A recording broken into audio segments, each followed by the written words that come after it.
নমস্কার দর্শক বন্ধু। তো আজ আমি আপনাদের সঙ্গে সোলার সেক্টরেরই আরেকটা স্টককে নিয়ে ডিসকাশন করব। ইতিমধ্যে আমার চ্যানেলে আমি সোলার সেক্টরের পুরো এন্টায়ার যে রিনিউয়েবল এনার্জি বা বলতে পারেন সোলার এনার্জি সেক্টরের বহু স্টককে কভার করেছি। মানে ইপিসি কোম্পানি থেকে শুরু করে যারা সোলার মডিউল এবং সেল ম্যানুফ্যাকচারিং করে সেই সমস্ত কোম্পানি এবং অন্যান্য যারা পাওয়ার জেনারেশন করে সমস্ত ধরনের কোম্পানি নিয়ে আমি ডিসকাশন করেছি।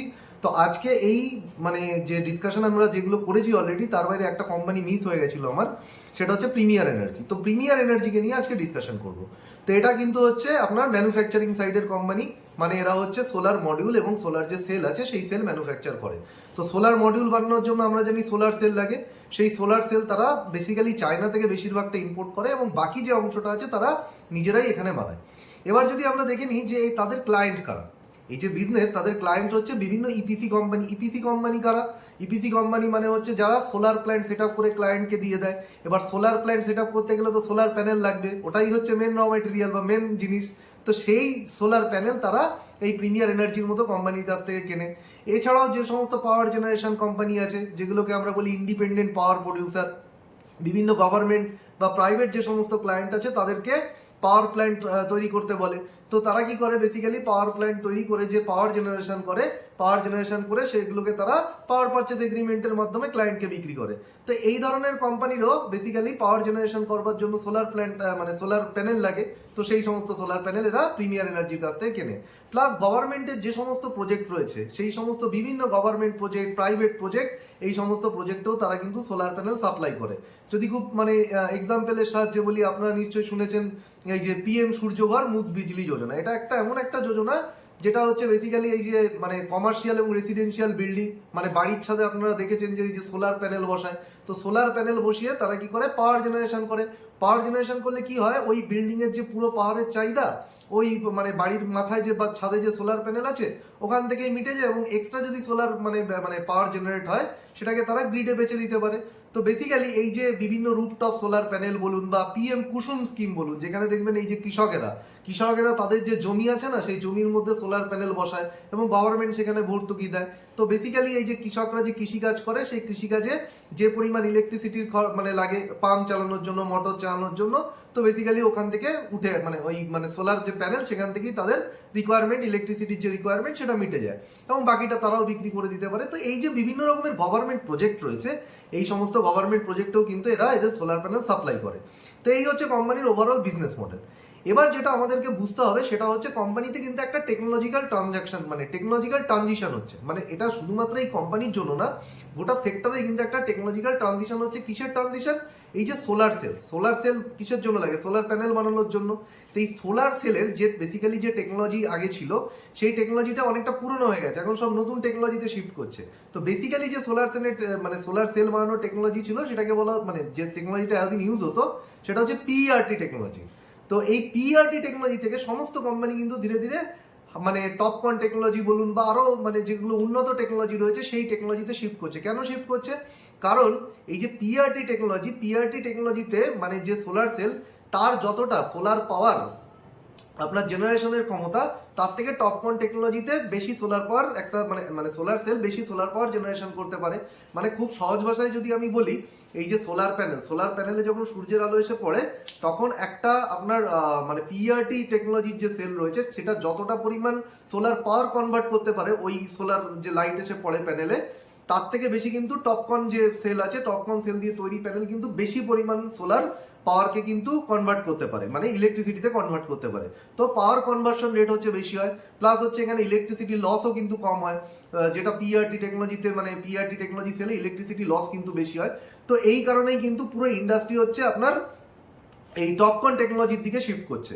এবার টপকন টেকনোলজির আরেকটা যেটা মানে গুরুত্বপূর্ণ দিক হচ্ছে এর বাইফিশিয়ালিটি রেটটাও বেশি। বাইফিশিয়ালিটি রেট মানে হচ্ছে সোলার প্যানেলে যখন সূর্যের আলো এসে পড়ে তো বেসিক্যালি সেখান থেকে সোলার পাওয়ার জেনারেশন হয়। এবার সোলার প্যানেলের যেটা সামনের দিক রয়েছে সেই সামনের দিক দিয়েও যেরকম আপনি ইলেকট্রিসিটি জেনারেট করতে পারেন, পেছনের দিক থেকেও কিন্তু ইলেকট্রিসিটি জেনারেশন সম্ভব। কিন্তু সোলার প্যানেলের যেটা পেছনের দিক সেখানে তো সরাসরি সূর্যের আলো এসে পড়া সম্ভব নয়। তো বেসিক্যালি পেছনের দিক যেটা রয়েছে সেটা যে মাটির সঙ্গে যে রিফ্লেকশন হয় সেই রিফ্লেকশন থেকে কিন্তু ইলেকট্রিসিটি জেনারেট হয়। তো বেসিক্যালি এই যে টপকন যে সেল আছে সেটা এই আপনার ইলেকট্রিসিটি বাইফেশিয়ালিটি যে রেট মানে প্রতিফলন থেকেও যে মানে ইলেকট্রিসিটি জেনারেশন হয় সেটাও কিন্তু বেশি করতে পারে। এবং এই টপকন টেকনোলজি যদি আপনি দেখেন এইটা কিন্তু মানে এমন কিছু না যে খুব মানে বিশাল কিছু মানে এর জন্য যে ইনভেনশন করতে হয়েছে কোম্পানিকে তা না, বেসিক্যালি ওই পিআরটি সেলের উপর টানেলিং অক্সাইডের যদি লেয়ার দিয়ে দেওয়া হয় তাহলে কিন্তু সেটা টপকন সেলে কনভার্ট হয়ে যায়। তো এইটা হচ্ছে ওভারঅল ট্রানজিশন। কেন এই ট্রানজিশনটা বললাম, এর আগেও আমার ভিডিওগুলোতে আমরা এটা ডিসকাশন করেছি। এই ট্রানজিশনের জন্য কিন্তু বহু কোম্পানি মানে বিভিন্ন রকম ইনভেস্টমেন্ট করছে, তাকে কিন্তু এই বেসিক্যালি ইনভেস্টমেন্ট করতে হচ্ছে, কিন্তু এই কোম্পানি মোটামুটি বেশিরভাগ ইনভেস্টমেন্ট এই ফিল্ডে করে ফেলেছে, মানে অন্যান্য কোম্পানিতে কিন্তু তারা এই টেকনোলজিতে কিছুটা এগিয়ে আছে বলা যায়। এবার যদি কোম্পানির আমরা ফিনান্সিয়াল পারফরমেন্সে চলে যাই, তো এই কোয়ার্টারে কিরকম পারফরমেন্স এসছে সেটা দেখবো। তো মানে ইয়ার অন ইয়ার যদি দেখি, March quarter to March quarter কোম্পানির 20% রেভিনিউ গ্রোথ এসছে। ফুল ইয়ারে কত রেভিনিউ গ্রোথ এসছে? 38%। তো মোটামুটি রেভিনিউ গ্রোথ যদি দেখেন মোটামুটি ঠিক আছে বলবো, মানে বিশাল কিছু মানে আমি যদি ওয়াই লেভেলে কম্প্যারিজন করি 20% বিশাল কিছু ভালো বলবো না, বলবো ঠিক আছে। এবার এই রেভিনিউ গ্রোথ কোথা থেকে এসছে? রেভিনিউ গ্রোথ এসছে হচ্ছে তারা ঠিকঠাক টাইমে তাদের অর্ডার এক্সিকিউশন করেছে, এবং তার থেকেও বড় ব্যাপার যেটা সেটা হচ্ছে কোম্পানির প্রোডাকশন ক্যাপাসিটি বাড়িয়েছে। মানে কোম্পানি যেহেতু তার এই সোলার প্যানেলের ক্যাপাসিটি বাড়িয়েছে, সুতরাং কোম্পানির প্রোডাকশন কিন্তু গত বছরের তুলনায় এবছরে বেড়ে গেছে, এবং এই বেড়ে যাওয়ার জন্যই কিন্তু কোম্পানির সেলস গ্রোথ এসছে। কিন্তু দেখবো এই সেলস গ্রোথ বাড়লেও যদি আমরা দেখি কোম্পানির মার্জিন কিন্তু ফুল ইয়ারে যদিও বেড়েছে কোনো সমস্যা নেই, ফুল ইয়ারে মার্জিন 30% আছে, গত বছরের থেকেও প্রায় 4% মার্জিন বেড়েছে। কিন্তু এই পার্টিকুলার কোয়ার্টারে যদি আমরা দেখি তাহলে কিন্তু মার্জিন মোটামুটি মানে কিছুটা পড়ে গেছে, প্রায় 2.5%-এর কাছাকাছি মার্জিন পড়ে গেছে। কেন মার্জিন পড়ে গেল? মার্জিন পড়ে যাওয়ার কারণ হচ্ছে সোলার সেল বানাতে মেন র মেটেরিয়ালটা কি? সোলার সেল বানানোর মেন র মেটেরিয়াল হচ্ছে আপনার সিলভার বা রূপো। এই রূপোর দাম আমরা 1 বছর ধরে জানি যে বিশেষ করে গত 6 মাসে আমরা দেখেছি রূপোর দাম বিশালভাবে বেড়ে গেছে। এই যে রূপোর দাম এত বেশি বেড়ে গেছে যার জন্য তারা কিন্তু তাদের মার্জিনটা কিন্তু তারা ধরে রাখতে পারেনি, তাদের মার্জিনটা কিন্তু পড়ে গেছে। এ তো গেল হচ্ছে ওভারঅল পারফরমেন্স। এবার যদি আমরা দেখি যে কোম্পানির আগে গিয়ে কোম্পানি কিরকম করবে, মানে কোম্পানির ম্যানেজমেন্টের আউটলুক কিরকম রয়েছে। তো প্রথমে যদি বলি, কোম্পানি ম্যানেজমেন্ট কিন্তু সরাসরি কোনো রেভিনিউ গ্রোথের গাইডেন্স দেয়নি, তারা যেটা মানে করেছে ইনডাইরেক্টলি গাইডেন্স দিয়েছে। তো সেটা কিভাবে? তো কোম্পানির অর্ডার বুক যদি এই মুহূর্তে দেখি, মোটামুটি তাদের অর্ডার বুক যদি দেখি তাহলে মোটামুটি 14,000 কোটি টাকার অর্ডার বুক রয়েছে। এবার এই যে 14,000 কোটি টাকার অর্ডার বুক, গত বছরের থেকে যদি আমরা দেখি 66% তাদের অর্ডার বুকে গ্রোথ এসছে। তো অর্ডার বুকের গ্রোথ এসছে কিন্তু ফেনোমেনাল। এবার যদি এই অর্ডার বুকটা দেখেন, ম্যানেজমেন্টের বক্তব্য হচ্ছে এর 3 ভাগের 2 ভাগ তারা 27 সালের মধ্যে কিন্তু কমপ্লিট করে ক্লায়েন্টকে দিয়ে দেবে। তাহলে তাই যদি হয় তাহলে সেটাকে যদি আমরা দেখি 3 ভাগের যে 2 ভাগ, তাহলে মোটামুটি তাদের পরের বছরের রেভিনিউ আসবে 9,340 কোটি টাকা বা এর আশেপাশে। তাহলে 9,340 কোটি টাকা যদি পরের বছর তাদের রেভিনিউ হয়, এবং এখন যে এই বছরে তাদের রেভিনিউ করেছে তারা, সেটা দিয়ে যদি আপনি তাদের গ্রোথ রেট যদি ক্যালকুলেশন করেন, মোটামুটি পরের বছরে তারা 19-20% রেটে গ্রোথ করবে।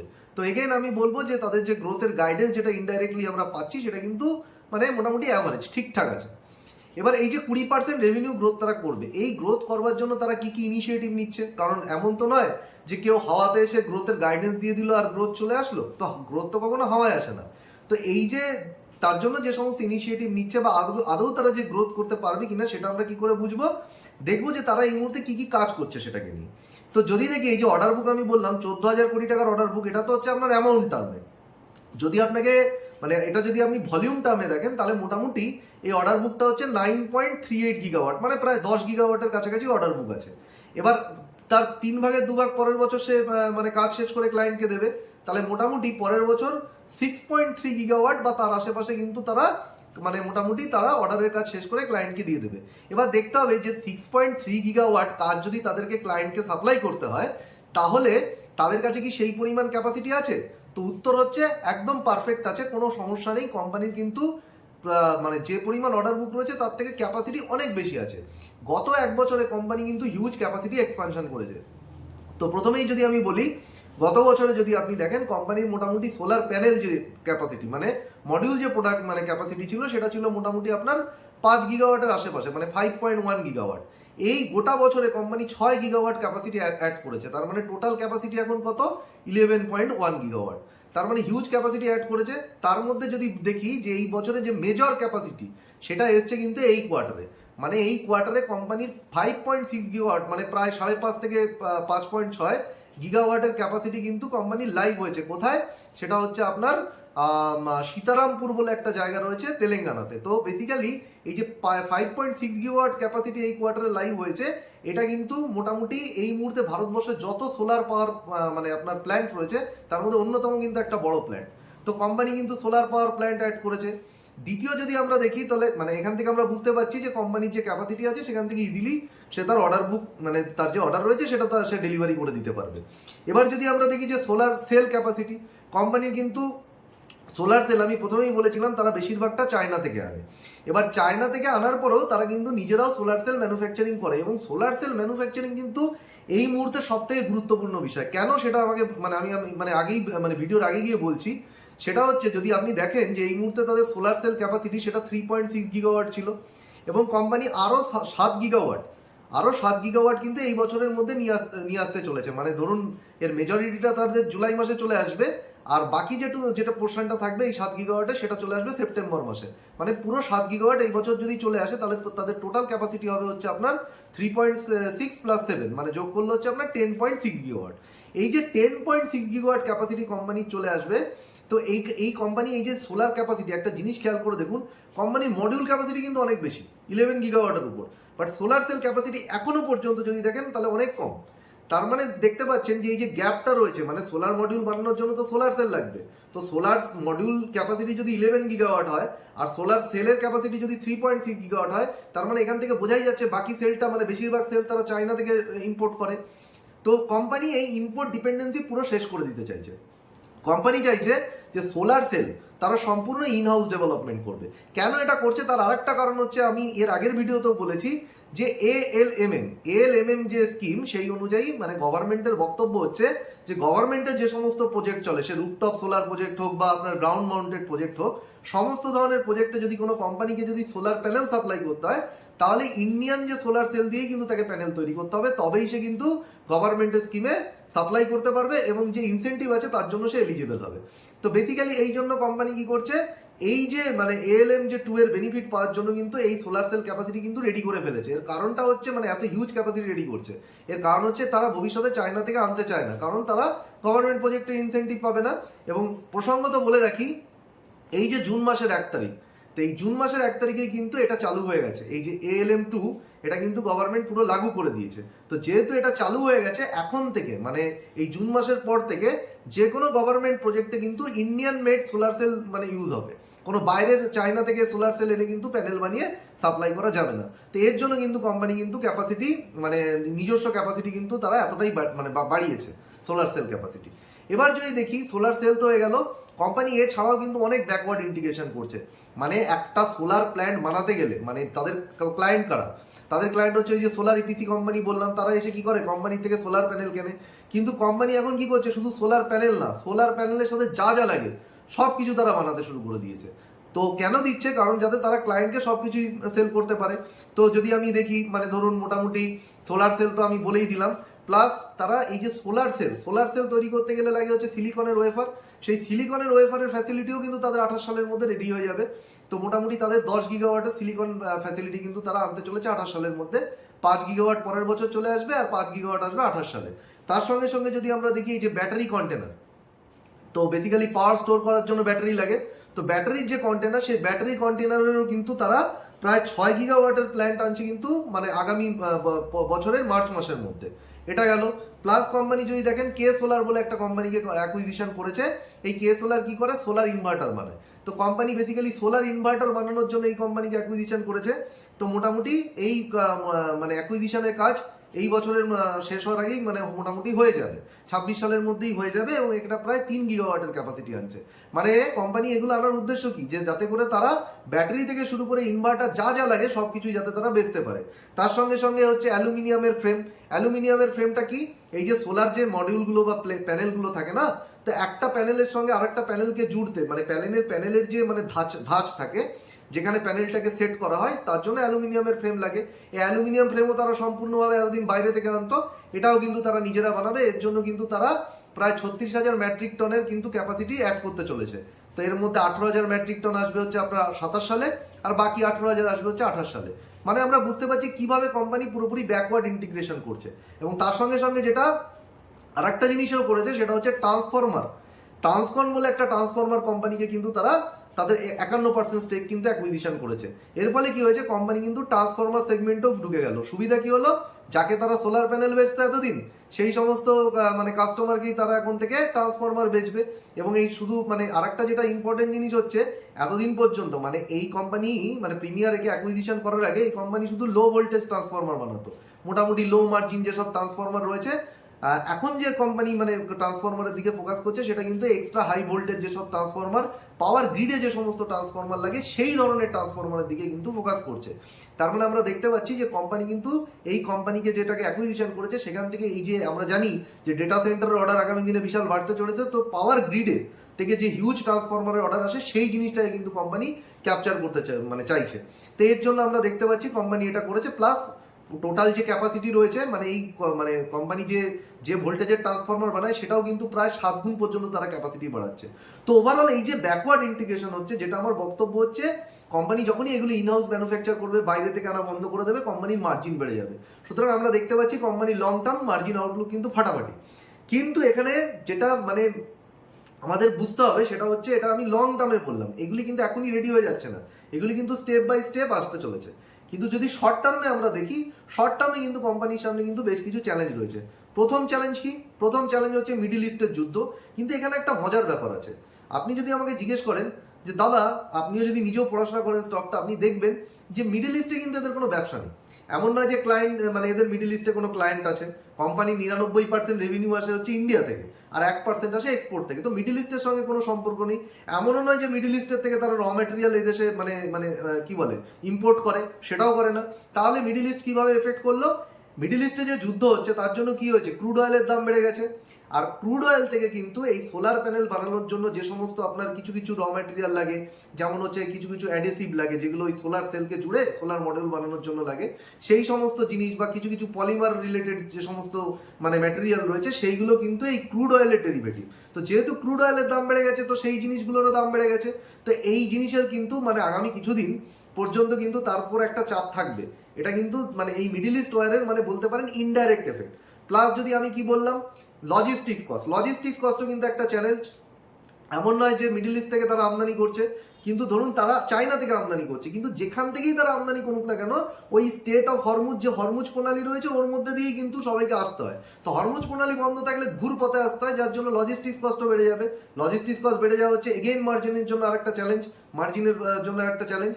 প্লাস যদি আপনি দেখেন হচ্ছে কোম্পানির মানে এই যে আমাদের টাকার দামও পড়ে গেছে, টাকার দাম পড়ে গেছে বলে আমাদের ইম্পোর্ট বিল বেড়ে যাচ্ছে। তো এইগুলো কিন্তু কোম্পানির শর্ট টার্ম চ্যালেঞ্জ। এবার কোম্পানি কিন্তু বেশ কিছু মানে এর জন্য এই মার্জিনের জন্য যে শর্ট টার্মে চ্যালেঞ্জ থাকবে সেটাকে দূর করার জন্য কোম্পানি কিন্তু বেশ কিছু ইনিশিয়েটিভ নিয়েছে। প্রথম যে ইনিশিয়েটিভ তারা নিয়েছে তারা হচ্ছে মানে আপনি যদি দেখেন মেন র ম্যাটেরিয়াল কি সিলভার কিন্তু তারা আগে ভাগেই কিনে রেখে দিয়েছে, কারণ তারা জানে যে এই যে সিলভারের প্রাইস যেভাবে বাড়ছে আগামী দিনে যদি আরও বেড়ে যায় তাহলে তাদেরকে বেশি দামে সিলভার কিনতে হবে। তো সিলভার তারা আগে থেকে কিনে রেখে দিয়েছে। প্লাস তারা কিন্তু হেজিং স্ট্র্যাটেজি ফলো করে। কি করে? এই যে সিলভারের দাম যদি কোনো কারণে বেশি হয়ে যায়, তাদের কি করতে হবে, তারা সিলভার কিনবে বেশি দাম দিয়ে, তো সেক্ষেত্রে তাদের মার্জিন পড়ে যাবে। সেই জন্য তারা কি করে, লন্ডন মেটাল এক্সচেঞ্জ বা আমাদের ইন্ডিয়ায় যে এমসিএক্স আছে ওখানে সিলভারের উপর ফিউচার অপশন মানে ফিউচার যে মানে পজিশন সেটা নিয়ে রাখে। তারা আলটিমেটলি কি হচ্ছে, যদি কিনা তারা বেশি দাম দিয়েও কেনে, তারা কিন্তু ওখান থেকে কিন্তু মানে তাদের যে ফিউচার কেনা আছে সেখান থেকে কিন্তু তারা স্কোয়ার আপ করে প্রফিট করে নিতে পারবে। তো আলটিমেটলি তাদের হেজিং স্ট্র্যাটেজি এটা আছে। এটা তো গেল হচ্ছে আপনার মানে সাপ্লাই সাইড স্ট্র্যাটেজি। এবার যদি আপনি মোটামুটি ডিমান্ড সাইড স্ট্র্যাটেজি দেখেন, এই মুহূর্তে তারা যে সমস্ত নতুন অর্ডারগুলো পাচ্ছে না বিভিন্ন ক্লায়েন্টের থেকে, সেখানে কিন্তু তারা প্রাইস পাস অন ক্লজ, যেটা এতদিন তাদের ছিল না, সেটা কিন্তু তারা এখন অ্যাপ্লাই করা শুরু করেছে। প্রাইস পাস অন ক্লজ মানে হচ্ছে যদি কোনো কারণে তারা মানে কন্ট্রাক্টেই মানে করে নিচ্ছে তারা, যে কোনো কারণে যদি সিলভারের দাম বেড়ে যায় তাহলে কিন্তু সেও কিন্তু প্যানেলের দাম কিন্তু বাড়িয়ে দেবে। তো এই সমস্ত ক্লজ অন করে তারা কিন্তু মার্জিনটাকে প্রোটেক্ট করার চেষ্টা করছে। এবং আরও বেশ কিছু যদি আমি ইম্পর্টেন্ট জিনিস দেখি, সেটা হচ্ছে মানে আরেকটা যদি মানে যেটা কোম্পানি ম্যানেজমেন্ট শেয়ার করেছে, এই যে সোলার প্যানেল, এই সোলার প্যানেলে যে মানে সোলার সেলগুলো ইউজ হয় সেখানে কিন্তু সিলভারের একটা কোটিং থাকে উপরে।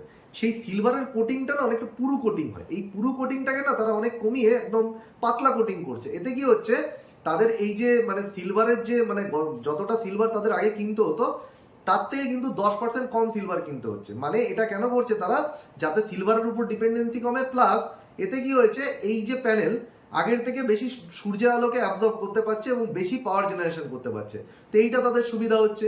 এইগুলো হচ্ছে ওভারঅল মানে তারা ইনিশিয়েটিভ নিচ্ছে যাতে করে তারা মার্জিনটাকে প্রোটেক্ট করতে পারে। প্লাস এআই এরও ইউজ হচ্ছে। মানে একটা মজার জিনিস আপনি ভেবে দেখুন যে এতদিন পর্যন্ত কি হচ্ছে, সোলার প্যানেল মানুষ সেট আপ করতো, এখন রোবট সেট আপ করবে সোলার প্যানেল। তো রোবট যদি সোলার প্যানেল সেট আপ করে দেয় এবং পুরোটাকে দেখভাল করে, তো এআই এবং রোবট দিয়ে যদি পুরো কাজটা করা হয়, তো কোম্পানির এমপ্লয়ি কস্ট কমে যাবে, তো আলটিমেটলি কোম্পানি তার মার্জিনকে কিন্তু প্রোটেক্ট করতে পারবে। তো এই সমস্ত ইনিশিয়েটিভ তারা নিচ্ছে, কিন্তু কথা হচ্ছে যে এই সমস্ত ইনিশিয়েটিভের যে ফলাফল সেটা কিন্তু আসতে কিছুটা টাইম লাগবে। এখন আপাতত যদি আমরা দেখি, মিডল ইস্টে যুদ্ধ এবং রিসেন্ট যে সমস্ত মানে জিওপলিটিক্যাল সিচুয়েশন রয়েছে, তার এফেক্ট কিন্তু নেগেটিভ এফেক্ট কিন্তু কিছুদিন নেক্সট কোয়ার্টারে যদি আপনি দেখেন, তাহলে কিন্তু আমি অ্যাজিউম করছি কোম্পানি কিন্তু মার্জিন কিন্তু এখান থেকে পড়ে যাবে। মানে গত বছরের থেকে যখন আমরা দেখবো, তখন কিন্তু মার্জিনটাকে আমরা কিছুটা কম দেখবো। তো এই হচ্ছে ওভারঅল আমার অ্যানালিসিস। এবার যদি আপনি কোম্পানির আরেকটা যেটা জিনিস সেটা জানতে হবে, সেখানে হচ্ছে রিস্ক যেটা, সেটা হচ্ছে কোম্পানি কিন্তু ডেট আছে। ডেট আছে মানে কোম্পানি কিন্তু এই যে হিউজ যে ক্যাপাসিটি এক্সপানশন করছে, এবং বাই দ্য ওয়ে বলে রাখি, এই যে ব্যাকওয়ার্ড ইন্টিগ্রেশনের কথা আমি বলছিলাম না, যে সমস্ত প্ল্যান্ট তারা নিজেরা সেট আপ করছে, এর জন্য কিন্তু তারা হিউজ ক্যাপেক্স করছে। মোটামুটি ম্যানেজমেন্ট গাইডেন্স দিয়েছে যে পরের বছরও তারা প্রায় 5,000 থেকে 5,100 কোটি টাকা কিন্তু টোটাল এই সমস্ত যে প্ল্যান্ট তারা এখন মানে তৈরি করছে, ব্যাকওয়ার্ড ইন্টিগ্রেশন করছে, এর জন্য 5,100 কোটি টাকা তারা খরচা করবে। প্লাস তারপরের বছরও তারা আরও 3 থেকে 4,000 কোটি টাকা কিন্তু খরচা করবে। তার মানে এই যে হিউজ খরচা করছে, হিউজ খরচাটা করছে কোথা থেকে? তার জন্য কোম্পানি ডেট নিচ্ছে। তো জেনারেলি এই যে কোম্পানি ডেট নিচ্ছে, এর জন্য কিন্তু কোম্পানি ব্যালেন্স শিট যদি আপনি দেখেন, সেখানে কিন্তু ডেটটা কিন্তু একটু বেশিই আছে। তো মোটামুটি কোম্পানি ম্যানেজমেন্ট বলছে ডেট টু ইকুইটি রেশিও 1-এর কাছাকাছিই থাকবে।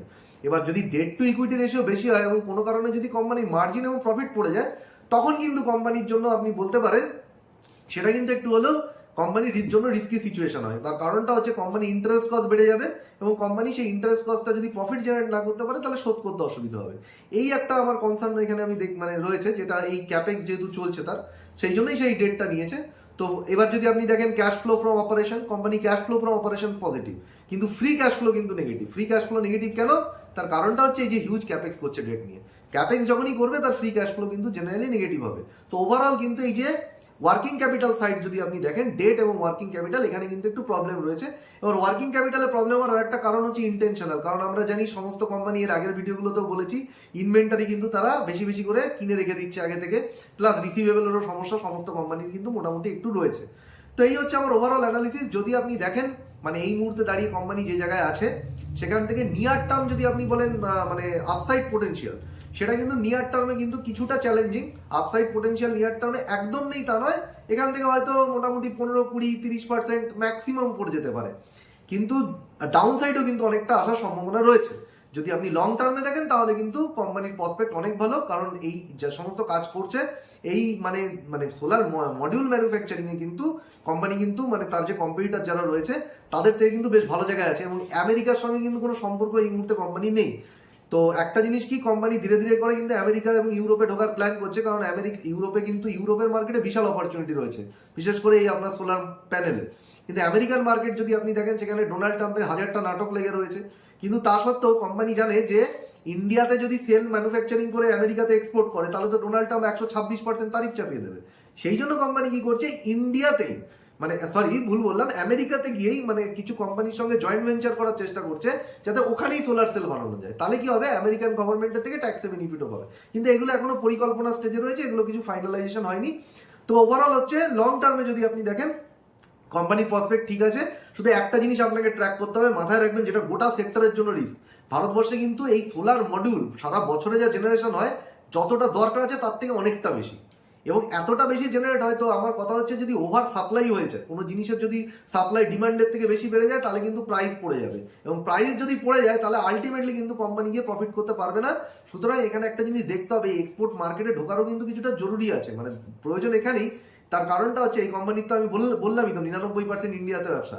তো এটা হচ্ছে ঢোকার প্রয়োজন এই কারণেই আছে, তার কারণটা হচ্ছে যদি আলটিমেটলি না ঢোকে, তাহলে একটা সময় পরে গিয়ে যেটা সমস্যা আসবে, ওভার সাপ্লাই যদি করে ফেলে, সেটা বেচতে পারবে না। তো এই হচ্ছে ওভারঅল অ্যানালিসিস। তো যদি ভিডিওটা ভালো লেগে থাকে, তবে লাইক, শেয়ার এবং সাবস্ক্রাইব করবেন। তো আবার অন্য কোনো দিন অন্য একটা ভিডিও নিয়ে দেখা হচ্ছে, ভালো থাকবেন।